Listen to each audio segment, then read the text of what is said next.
بسم اللہ الرحمن الرحیم۔ فرسٹ ایئر ہمارا آج کا سبق ہے حصہ نثر سے ابو القاسم زہراوی۔ اس سے پہلے آپ لوگوں سر سید احمد خان کے عادات و خصائل پڑھ چکے ہیں، جس میں سر سید کی شخصیت پر تفصیل سے بات ہوئی، اور یہ بھی کہ سر سید کے رفقا میں کون کون لوگ شامل تھے اور سر سید کی شخصیت میں کون کون سی نمایاں خوبیاں تھیں، آپ نے یہ تفصیل سے پڑھا۔ تو آج ہم سبق پڑھ رہے ہیں ابو القاسم زہراوی، جن کا نام طب کے حوالے سے خاص طور پر قابل ذکر ہے، اور مسلمان یعنی آپ کہہ سکتے ہیں کہ مسلمانوں میں سائنسی حوالے سے جتنے بھی ابتدائی طور پر تجربات ہوئے، ان میں ان کا نام خاص طور پر قابل ذکر ہے۔ تو کہانی لکھی ہے حمید عسکری نے۔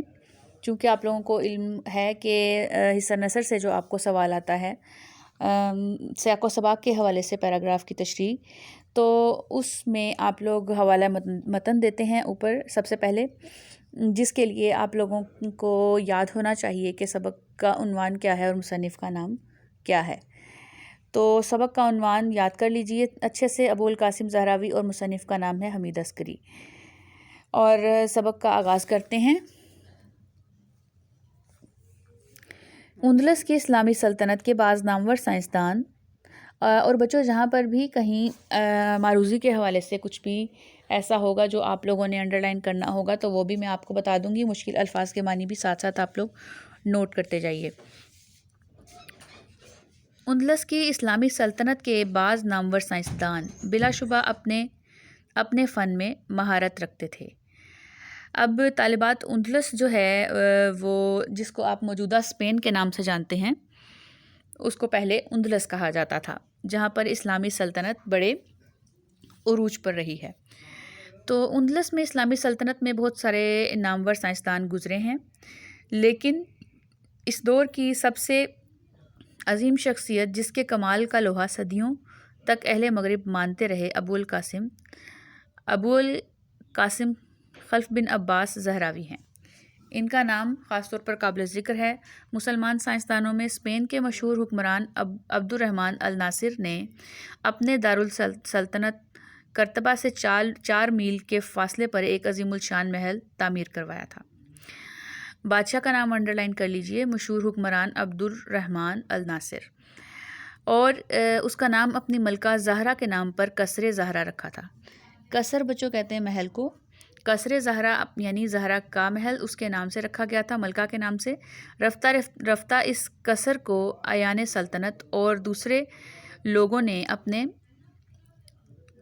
یعنی اس محل کے قریب دوسرے لوگوں نے اعیان سلطنت یعنی سلطنت کے جو دوسرے امراء تھے یا دوسرے وزراء تھے اور عوام، انہوں نے اس کے ارد گرد اپنے مکان بنانے شروع کیے، اور وہاں ایک علیحدہ شہر بن گیا جو الزہرا کے نام سے موسوم ہوا یعنی مشہور ہوا یا پہچانا جاتا رہا الزہرا کے نام سے، وہ ایک باقاعدہ شہر بن گیا۔ شہر کے نام کو انڈر لائن کر لیجئے۔ ذیلی شہر ابو القاسم زہراوی بن عباس کا مرزبوم تھا، یعنی وہ وہاں پر پیدا ہوئے تھے، ابو القاسم زہراوی اسی شہر۔ یہ بچوں تھوڑی سی کتاب میری جو ہے وہ میرے پاس کلیئر نہیں ہے، تو اس لیے لفظوں کی غلطی ہو سکتی ہے، میری کتاب تھوڑی سی ڈم ہے، الفاظ اتنے واضح نہیں ہیں۔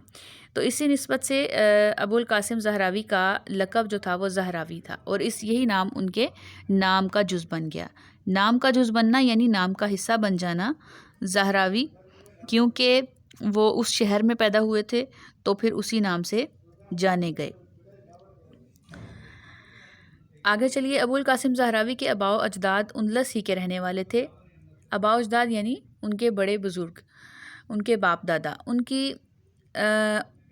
ان کی ولادت 936 میں عبد الرحمن الناصر ہی کے عہد میں ہوئی، جو شاہان اندلس میں 8واں فرما روا تھا۔ فرما روا کہتے ہیں بادشاہ کو۔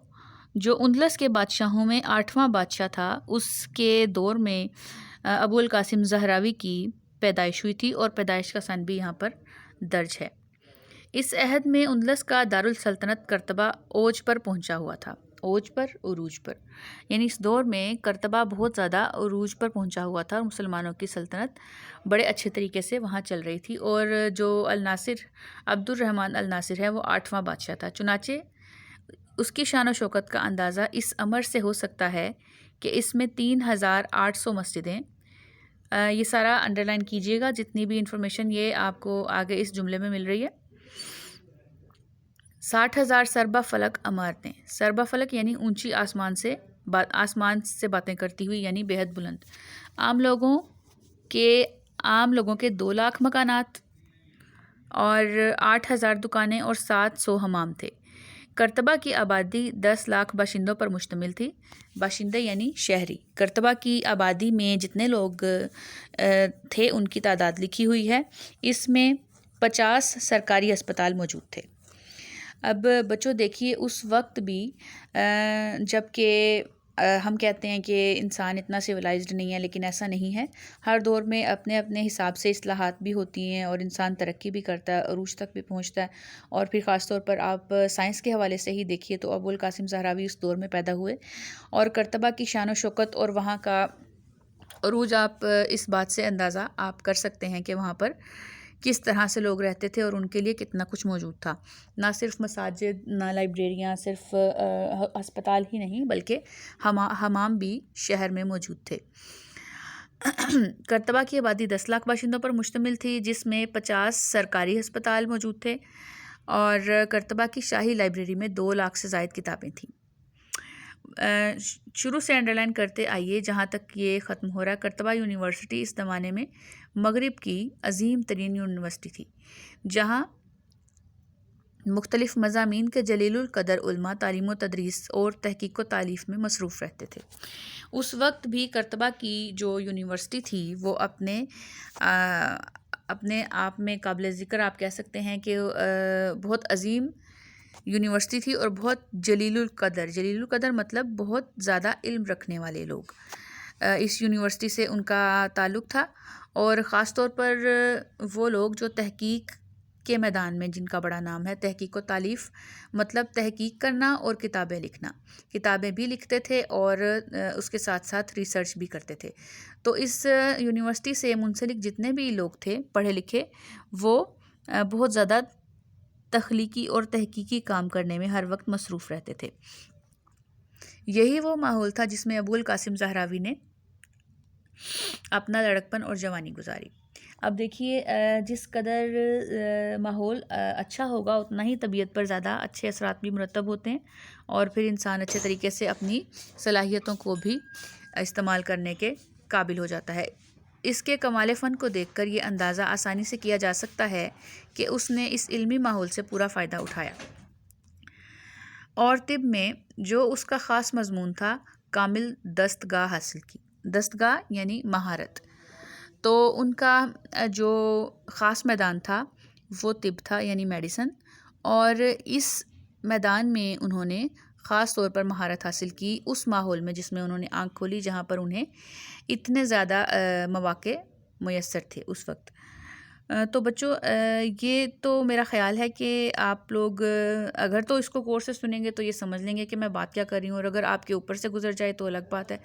تو یہ بھی ذہن میں رکھیے کہ بات ایک سائنسدان کی ہو رہی ہے، اور وہ سائنسدان جن کا تعلق طب کے میدان سے تھا، اور انہوں نے اندلس کے شہر کرتبہ میں، اندلس میں وہ پیدا ہوئے تھے۔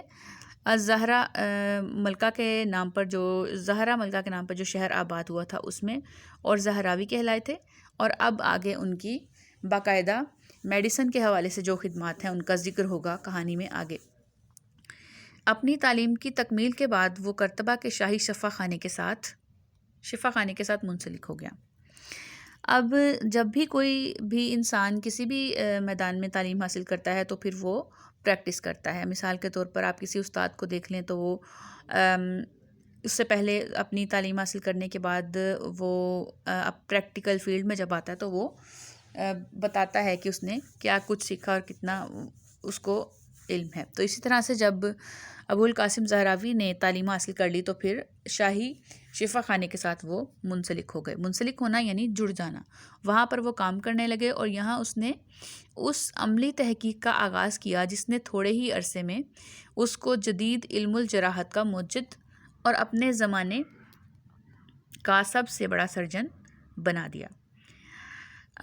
اب بچوں، اس حوالے سے جو بھی تجربات ابوالقاسم زہراوی نے کیے، جو بھی انہوں نے اپنی خدمات پیش کی، ان خدمات نے تھوڑے ہی عرصے میں انہیں جدید علم الجراحت مطلب سرجری کا علم، آپریشن کرنے کا، تو جدید علم الجراحت کا موجد مطلب بانی، یعنی اس کا آغاز کرنے والا، اپنے مختلف تجربات کے ساتھ علم الجراحت کے میدان میں انہوں نے نمایاں کارنامے سر انجام دیے اور اس حوالے سے وہ جانے گئے۔